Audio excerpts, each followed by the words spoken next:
Hey y'all, just a quick update on the K24 BMW 2002 project we got going on right here.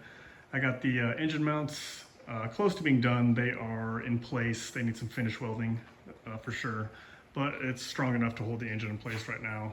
Currently I just have the trans held up with a strap, but you can kind of see on this side, on the driver's side, there is the plate that I got from FabBot on the side of the block. And then just some 120 wall tubing going to a bracket that we put into place on the frame rail. And then kind of where the factory M10 bracket is, it's just shortened and re-drilled. You can kind of see I put it's actually just a bushing down there that I narrowed the center pin to give it some play back and forth. So it can kind of squish itself in place there a little bit before it has any interference. So hopefully that's not too rigid. But I think this thing's gonna be way too rigid.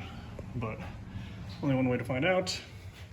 On the passenger side here, the FabBot plate has a tab coming off of it that is going to the K member there. Just some 3/16 that I cut and kind of played with, threw a weld on it there. So that's held on to the K member there, and then of course just another piece of 120 wall tubing going to the frame rail there to hold it in place in two different places.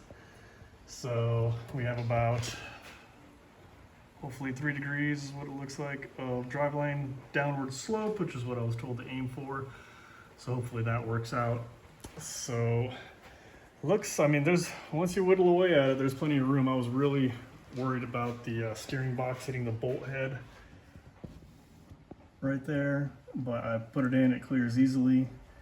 After spending bunch of time whittling away at the USDM water pump housing and the water outlet there, I got, I mean, a good almost inch of clearance here to let the engine move around, so it should be plenty of room there.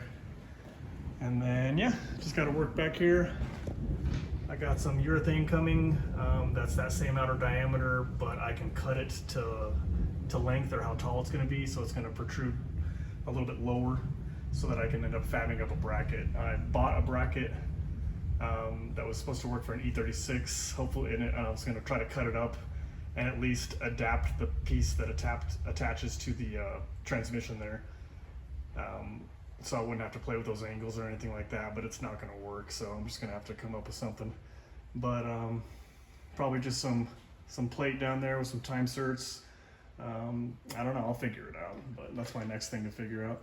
But it's in there, so some progress. It looks like it's gonna work out well, honestly. There is enough clearance in here, so pretty stoked, guys, pretty stoked. All right, cool, thanks for watching. I'll update you here as soon as I get that transmission mount done.